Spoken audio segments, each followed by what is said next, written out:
ఆగ్నేయ బంగాళాఖాతంలో అల్పపీడనం ఏర్పడడం వల్ల రెండు తెలుగు రాష్ట్రాలకు కూడా ఏదైతే వాతావరణ శాఖ ఉంటుందో భారత వాతావరణ శాఖ రెండు తెలుగు రాష్ట్రాలకి ఆరెంజ్ అలర్ట్ని అయితే ప్రకటించడం జరిగింది. అయితే ఈ నేపథ్యంలోనే నిన్న బంగాళాఖాతంలో అల్పపీడనం ఏర్పడడంతో ఏపీలో ముఖ్యంగా నెల్లూరు జిల్లాలో భారీ వర్షపాతం అయితే నమోదైంది. అక్కడ ఉన్నటువంటి ప్రజలు ఎవరైతే ఉన్నారో వాళ్ళంతా కూడా అప్రమత్తం అవ్వడం జరిగింది. అయితే అక్కడ అధికారులు ఎవరైతే ఉన్నారో వాళ్ళంతా కూడా వేటకు వెళ్ళి ఎవరైతే సముద్రాల తీర ప్రాంతంలో ఉంటారో వాళ్ళందరినీ కూడా తీర ప్రాంతంలో ఉన్న వారిని వేటకు వెళ్ళొద్దంటూ కూడా మత్స్యకారులకు అయితే అధికారులు హెచ్చరికలు జారీ చేయడం జరిగింది. అయితే ఇప్పటి వరకు నిన్న 23వ తారీఖు నుంచి 25వ తారీఖు వరకు కూడా తెలుగు రెండు రాష్ట్రాలు కూడా భారీ వర్షాలు కురుస్తాయంటూ కూడా వాతావరణ శాఖ ఇప్పటికే హెచ్చరికలు జారీ చేసింది.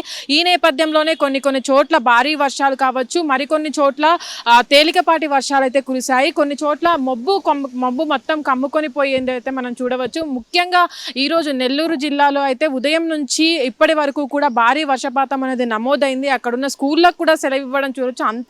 అంత అధికంగా అయితే వర్షపాతం అనేది నమోదైంది అక్కడ. అయితే ఇక్కడ రెండు తెలుగు రాష్ట్రాలు కాకుండా తెలుగు రాష్ట్రాలను ఆనుకున్నటువంటి తమిళనాడు కూడా భారీగా వర్షపాతం అనేది నమోదైంది. వాతావరణ శాఖ అక్కడున్న కొన్ని జిల్లాలకు కూడా ఎక్కడైతే చెన్నై, పుదుచ్చేరి కావచ్చు, కొన్ని జిల్లాలకు కూడా ఆరెంజ్ అలర్ట్ అయితే ప్రకటించడం జరిగింది. మరికొన్ని జిల్లాలకు ఏవైతే కొన్ని తక్కువ వర్షపాతం నమోదవుతుందో ఆ జిల్లాలకు కూడా గ్రీన్ అలర్ట్ అనేది జారీ చేయడం జరిగింది. అక్కడ ఉన్నటువంటి అధికారులను కూడా వరదలు వచ్చిన సమయంలో ఏవైతే తీర ప్రాంతాల్లో ఉన్న ప్రజలు కావచ్చు, లోతట్టు ప్రాంతాల్లో ఉన్న ప్రజలను కావచ్చు అప్రమత్తం చేసి వాళ్ళందరినీ కూడా సురక్షిత ప్రాంతాలకు తరలించాలంటూ కూడా వాళ్లకు ఎప్పటికప్పుడు హెచ్చరికలు అయితే జారీ చేయడం జరుగుతుంది. ఇప్పటి వరకు కూడా అటు బంగాళాఖాతంలో వాయుగుండం కావచ్చు, అక్కడ ఉన్నటువంటి అల్పపీడనాలు ఏర్పడడం వల్ల భారీగా వర్షపాతం అనేది 25వ తారీఖు వరకు కూడా నమోదవుతుంది, లేదా ఇది వారం రోజుల పాటు కూడా ఉండవచ్చు అని కూడా వాతావరణ శాఖ అయితే ఇప్పటివరకే తెలియజేస్తుంది. కానీ మనం చూసుకుంటే ఇప్పుడు అక్టోబర్ నెల అనేది మొదలవుతుంది. ఇప్పటి వరకు కూడా వింటర్ సీజన్ అనేది మొదలు కావాలి. కానీ ఇప్పటికీ కూడా వర్షాలు అనేవి భారీగా నమోదవుతున్నాయి. పలు చోట్ల కూడా వర్షాలు నమోదు భారీగా అవ్వడంతో కూడా అక్కడున్న ప్రజలను కూడా అప్రమత్తం చేస్తున్నారు. అక్కడ వెళ్ళేటువంటి స్కూళ్ళు ఏవైతే ఉంటాయో వాటిని కూడా కొన్ని రోజుల వరకు వర్షపాతం అనేది తగ్గేంత వరకు కూడా అక్కడ ఉన్న స్కూళ్ళకు కూడా సెలవులను అయితే ప్రకటించడం జరిగింది. ఈ రోజు ముఖ్యంగా నెల్లూరు జిల్లా ఏదైతే ఉందో అక్కడ దాదాపుగా వర్షపాతం 40 సెంటీమీటర్ల వేగంతో పాటు అక్కడ ఉన్నటువంటి వారు కూడా అప్రమత్తం అయ్యి అంతపాటు వర్షం నమోదు అవ్వడం పట్ల కూడా ప్రజలంతా కూడా అప్రమత్తం అవ్వడం జరిగింది. అక్కడ ఉన్నటువంటి వారు కూడా ఏవైతే తీర ప్రాంతాల్లో ఉంటారో వాళ్ళు మత్స్యకారులు కూడా వేటకు వెళ్ళొద్దంటూ కూడా వాళ్ళకి హెచ్చరికలు అయితే జారీ చేయడం జరిగింది. తెలంగాణ రాష్ట్రంలో ముఖ్యంగా చూసుకున్నట్లయితే వర్షము ఏదైతే ములుగు జిల్లా కావచ్చు, అటు గోదావరి నది ప్రాంతాల్లో ఉన్నటువంటి ప్రజలు ఎవరైతే ఉన్నారో వాళ్ళని కూడా అప్రమత్తం చేయడం జరిగింది. ముఖ్యంగా భద్రాద్రి కొత్తగూడెం, ములుగు జిల్లాలో వర్షపాతం అనేది నమోదవుతుందని అయితే అధికారులు చెప్తున్నారు. అయితే ఇప్పటి వరకు కూడా మన హైదరాబాద్ నగరంలో చూసుకున్నట్లయితే అక్కడక్కడ కూడా నల్లటి మేఘాలతో కూడిన వర్షపాతం అనేది అయితే నమోదైంది.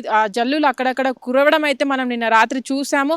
కానీ ఇక్కడ అధికంగా చూసుకున్నట్లయితే మా తెలంగాణ రాష్ట్రం కంటే ఏపీలో ఎక్కువగా బంగాళాఖాతంలో ఉన్నటువంటి అల్పపీడనం ఏర్పడడం వల్ల ఎఫెక్ట్ వచ్చిందనే చెప్పుకోవచ్చు. ఎందుకంటే అక్కడ మనం నెల్లూరు జిల్లాలో ఏదైతే వర్షపాతం నమోదైందో దాని పట్ల కూడా ఆ పక్కన ఉన్నటువంటి జిల్లాలకు కూడా కొన్నిటికి ఆరెంజ్ అలర్ట్ని అయితే ప్రకటించారు. అక్కడ వారిని కూడా ఎవరైతే ఉంటారో వాళ్ళందరినీ కూడా అలర్ట్ చేస్తూ ఎప్పటికప్పుడు వాతావరణ శాఖ కావచ్చు, మిగతా అధికారులు కావచ్చు వాళ్ళకి అలర్ట్స్ అయితే జారీ చేయడం జరుగుతుంది.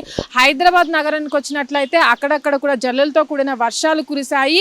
ఈ 25వ తారీఖు కూడా భారీగా వర్షాలు కురిసే అవకాశం ఉంది. కాబట్టి అధికారులంతా కూడా అప్రమత్తం అయ్యి లోతట్టు ప్రాంతాలు ఏవైతే వర్షం పడిన పలు చోట్ల మునుగుతాయో ఆ ప్రాంతాల్లో ఉన్న ప్రజలకు కూడా అప్రమత్తం చేయడం జరుగుతుంది. మనం గతంలో చూసుకున్నట్లయితే మూసీ పరివాహక ప్రాంతం ఏదైతే ఉంటుందో ఆ పరివాహక ప్రాంతంలో ఉన్న ప్రజలను కూడా 25వ తారీఖు కావచ్చు దాదాపు వారం రోజుల పాటు కూడా వాళ్ళందరినీ కూడా అప్రమత్తం చేస్తూ లోతట్టు ప్రాంతాలు ఎవరైతే ఉన్నారో ఆ ప్రజలందరినీ కూడా వేరే ప్రాంతాలకైతే తరలించడం జరుగుతుంది. వీళ్ళందరినీ కూడా 25వ తారీఖు వరకు కూడా భారీ వర్షపాతం నమోదవుతుందని హెచ్చరికలు జారీ చేయడం జరిగింది. కాబట్టి వీళ్ళంతా కూడా అప్రమత్తం ఉండాలని అయితే అధికారులు కోరుకుంటున్నారు. ఇప్పటి వరకు కూడా తమిళనాడులో కూడా కొన్ని జిల్లాలు ఏవైతే ఉన్నా ఆ జిల్లాలకు కూడా ముఖ్యంగా ఆరెంజ్ అలర్ట్ని అయితే జారీ చేయడం జరిగింది. ముఖ్యంగా పుదుచ్చేరి ఏదైతే ఉందో ఆ తీర ప్రాంతాల్లో ఉన్నటువంటి కోస్టల్ ప్రాంతాల్లో ఉన్నటువంటి మత్స్యకారులను కూడా వాళ్ళందరినీ వేటకు వెళ్ళొద్దంటూ కూడా హెచ్చరికలు అయితే జారీ చేశారు. ఎందుకంటే బంగాళాఖాతంలో ఉన్నటువంటి అల్పపీడనం అధికంగా పెరగవచ్చు కాబట్టి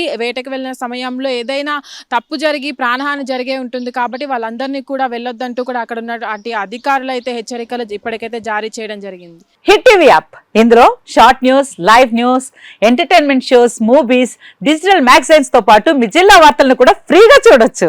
ఇంకెందుకు ఆలస్యం, వెంటనే హిట్ టీవీ యాప్ ని డౌన్లోడ్ చేసుకుని ఫ్రీగా ఎంటర్టైన్మెంట్ పొందండి. Hit TV app. Hit TV app. Please download hit TV app. Hit TV app ని ఫ్రీగా డౌన్లోడ్ చేసుకుని ఎంజాయ్ చేయండి. మీకు నచ్చిన ఎంటర్టైన్మెంట్ కోసం హిట్ టీవీ యాప్ ని ఫ్రీగా డౌన్లోడ్ చేసుకుని ఎంజాయ్ చేయండి. హిట్ టీవీ యాప్ ని డౌన్లోడ్ చేసుకుని ఆస్వాదించండి, ఆశీర్వదించండి. ఇంతమంది సెలబ్రిటీలు హిట్ టీవీ యాప్ ని డౌన్లోడ్ చేసుకోండి అని చెప్తున్నారంటే ఎంత మంచి యాప్ ఆలోచించండి. అమెరికా అమెరికా అమెరికా అమెరికాలో చదవాలనుకునే వాళ్ళకి విశ్వసనీయమైన పేరు మన శౌర్య కన్సల్టెన్సీ. UK లో 1 year masters, UK లో 1 year masters, 2 years work permit up to 5 years visa. Contact Saurya Consultancy. Contact 89851 89851.